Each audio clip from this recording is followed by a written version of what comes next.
Hello friends. तो ये दूसरा पार्ट है हमारे एनिसेंट हिस्ट्री लेक्चर का। और इसमें हम कोशिश करेंगे कि और भी जो चीज़ें हैं उनको हम अच्छे से समझ सकें। समझना इसलिए ज़रूरी है, इवन अगर फैक्ट्स आते हैं तो भी समझना बहुत ज़रूरी होता है। वरना अगर आप सीधे फैक्ट्स को बिना कॉन्टेक्स्ट के समझना चाहेंगे तो इसमें बहुत डिफ़िकल्टी आएगी। कॉन्टेक्स्ट अगर होता है ना तो फिर क्वेश्चन सॉल्व हो जाते हैं अपने आप ही, है ना। और फैक्ट्स भी माइंड में स्टोर होते हैं। अगर आप बिल्कुल ही अलग से केवल फैक्ट अगर रटने की कोशिश करें कि कोई लुसेंट की बुक इसलिए हिस्ट्री के लिए अच्छी नहीं है क्योंकि उसमें सिर्फ फैक्ट दिए हुए हैं। इसीलिए मैं अपने जो भी स्टूडेंट्स हैं उनको कहता हूँ, चाहे वो यूपीएससी की तैयारी कर रहे हैं, चाहे वो यूपीपीएससी की तैयारी कर रहे हैं, चाहे वो बीपीएससी की तैयारी कर रहे हैं, कि प्लीज़ एनसीईआरटी पढ़िए। एनसीईआरटी पढ़िएगा तो कॉन्टेक्स्ट समझ आएगा और तभी वो फैक्ट्स याद रहेंगे। चलिए अब हम शुरू करते हैं। पार्ट 2 है ये लेक्चर का, एनिसेंट हिस्ट्री मॉड्यूल का लक्ष्य प्रोग्राम के तहत। Books and authors in ancient India. हर साल सवाल आते हैं, इस साल यूपीएससी में भी आया, बहुत इंपॉर्टेंट टॉपिक है। देखिए अब मैं आपको इसमें कुछ चीज़ें इनपुट देने की कोशिश करूँगा। अब देखिए, मुद्रा राक्षका ये लिखी थी विशाखा दत्ता ने। Mudra Rakshasa is related to the story of Mauryas but written during Guptas. ये आपको थोड़ा समझना पड़ेगा, ऐसा हो सकता है ऐसा ऑप्शन बना दें। फिर राजतरंगिनी लिखी थी कश्मीर के इतिहास के कॉन्टेक्स्ट में बाय कल्हण। तो ये भी एक बहुत ही इंपॉर्टेंट हिस्टोरिकल बुक है। तीसरा है कथा सरित सागर, ये लिखी थी सोमदेव ने। ये सैवाइट थे, एक शैव संत थे, शैव संप्रदाय। हमारे यहाँ जैसे सैवाइट होते हैं वैष्णवाइट होते हैं, है ना। और शक्ति कल्ट है। तीन चीज़ें, एक मेन अगर क्लासिफिकेशन जाए देखा जाए तो तीन हुआ, वैष्णवाइट, सैवाइट और शक्तिज्म। शक्ति कल्ट जो है वो ज़्यादा आपको दिखेगा ईस्टर्न पार्ट में, बंगाल से शुरू होकर और आप कामरूप जो कामाख्या वहाँ तक अगर आप जाओगे तो शक्ति कल्ट का काफ़ी ज़्यादा सिग्निफिकेंस है। काली शक्ति जो भी आप देखते हो। वैष्णवाइट अगर आप देखोगे तो थ्रू आउट इंडिया वैष्णवाइट और सैवाइट जो थ्रू आउट इंडिया फैला हुआ। फिर अगर हम देखें तो एक और जो बहुत फेमस बुक है Kama Sutra, it is not only about the sexual things, it is also about the historical and cultural significance. बहुत सारी कल्चरल चीज़ें और हिस्टोरिकल चीज़ें भी उसमें लिखी हुई हैं। एंड ये लिखी गई थी वात्स्यायना के द्वारा। ये सब ना गुप्त काल में मैक्सिमम, इसीलिए सोने की चिड़िया कहा जाता है। ठीक है। फिर ये देखोगे तो ये प्रश्नोत्तर मालिका, प्रश्नोत्तरा मालिका, यानी प्रश्नोत्तरा मालिका से आप क्या समझते हो कि क्वेश्चन आंसर कुछ होगा, है ना। उसके संग्रह को प्रश्नोत्तरा मालिका, ठीक है ना। ये लिखी थी अमोघ वर्षा ने। अमोघ वर्षा बहुत ही फेमस राइटर रहे हैं और ये थोड़ा सा ऑड है तो पूछा जा सकता है। फिर है एक स्वप्न वासदत्तम, ये लिखी है भाषा ने, ठीक है। बुद्ध चरित्र बहुत इंपॉर्टेंट है, अश्वघोष के द्वारा लिखी गई है, बहुत बहुत इंपॉर्टेंट है बुद्ध चरित्र। फिर नाट्यशास्त्र भरत मुनि ने लिखी थी। इसी में बहुत सारे जो हमारे क्लासिकल डांसेस हैं ना, भरतनाट्यम हो गया, कुचिपुड़ी हो गया, बहुत सारी जो जो क्लासिकल चीज़ें हैं हमारे आर्ट से रिलेटेड, उसका उसमें ये जो अपना नाट्यशास्त्र है उसका सिग्निफिकेंस बहुत ज़्यादा है। इसमें तीनों चीज़ों के बारे में वर्णन है। तीनों चीज़ें मैं बोलता हूँ तो इसमें सारी चीज़ें आ जाती हैं। जैसे नाट्य भी आ जाता है, इसमें नृत्य भी आ जाता है ना। ये सारी चीज़ें जो हैं, संगीत भी आ जाता है, वो सब चीज़ें इसमें लिखी हुई हैं। उसके बाद अभिज्ञान शकुंतलम। देखिए कालिदास ने काफ़ी, he is one of the brightest writers of the world, पूरी दुनिया में। और इन्हें बोला जाता है कि Shakespeare of the east. No, he is not Shakespeare of the east. Kalidas, Shakespeare is the Kalidas of west, because Kalidas का जो डेप्थ है in terms of his writing is second to none. तो इसमें बहुत सारी चीज़ें उन्होंने लिखी हैं, जिसमें एक अभिज्ञान शकुंतलम, ठीक है।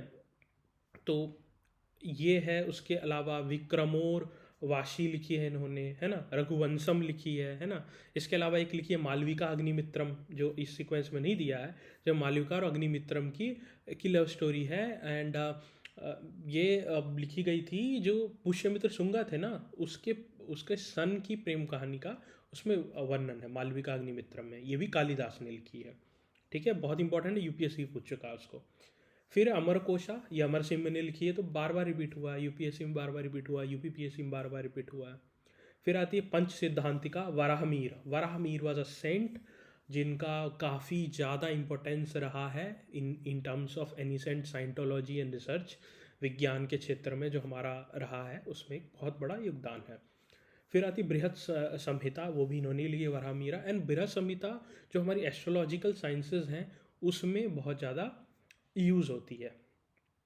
फिर आती है सूर्य सिद्धांतिका या सूर्य सिद्धांता, तो दोनों तरीके से लिखा जाता है इसको।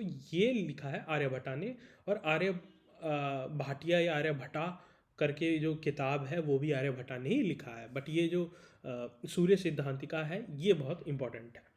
फिर पंचतंत्र है जो कि आप लोगों को पता होना ही चाहिए, जो विष्णु शर्मा ने लिखी थी, है ना। फिर नीति सारा है। नीति सारा इज कम्पेयर टू अर्थशास्त्र रिटन बाय कौटिल्य यानी चाणक्य के द्वारा।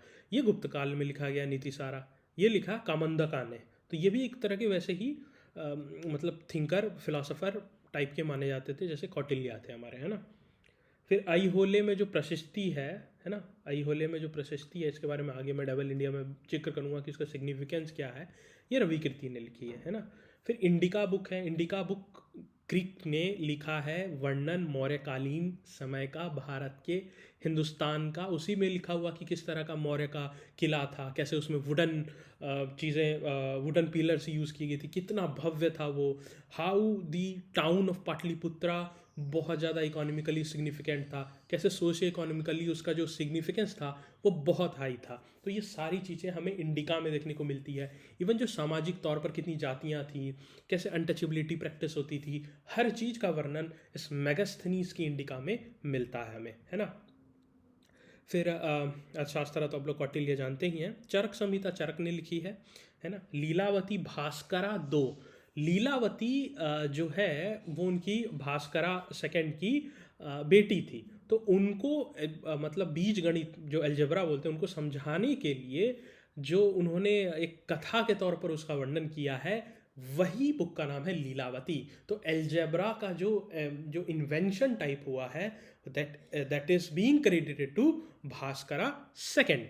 फिर आता है कादम्बरी। तो कादम्बरी और हर्षचरिता ये दोनों बाणभट्ट ने लिखी थी। किसने लिखी थी? बाणभट्ट ने लिखी थी।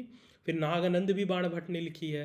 रत्नावली भी बाणभट्ट ने लिखी है। Banabhatta was a very prominent writer है ना ड्यूरिंग दी हर्षा पीरियड, है ना। तो उस टाइम पे Kadambari is a very very important. Naganand भी पूछा जा चुका है, रत्नावली भी पूछा जा चुका है। इसके अलावा गाथा सप्तशती एक हाला के द्वारा लिखी गई है, बहुत बड़ी बुक है, बहुत ज़्यादा वर्सेस हैं गाथा सप्तशती में।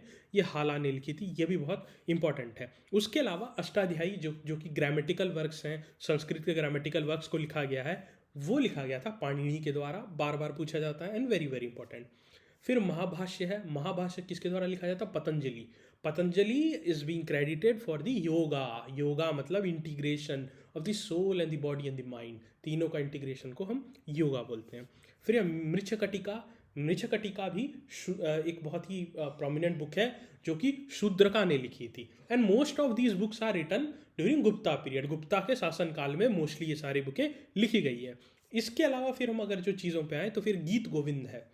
गीत गोविंद बहुत इंपॉर्टेंट है, मुझे लगता है 5-7 बार पूछा गया डिफरेंट PCS में, और ये लिखी गई है जयदेव के द्वारा, बिल्कुल याद रखना। एंड फिर है नवरत्ना जो वीर सेना ने लिखी है। तो ये सेकंड पार्ट था जिसमें मैं बुक्स एंड ऑथर्स के बारे में आपको बताना चाह रहा था with a little bit of background और क्या कैसे रिलेटेड है, ताकि आपको ये समझ में आ सके। Thank you very much, take care, best wishes. जल्द ही पार्ट 3 आने वाला है और आप लोग ऐसे ही सुनते रहिए। Take care.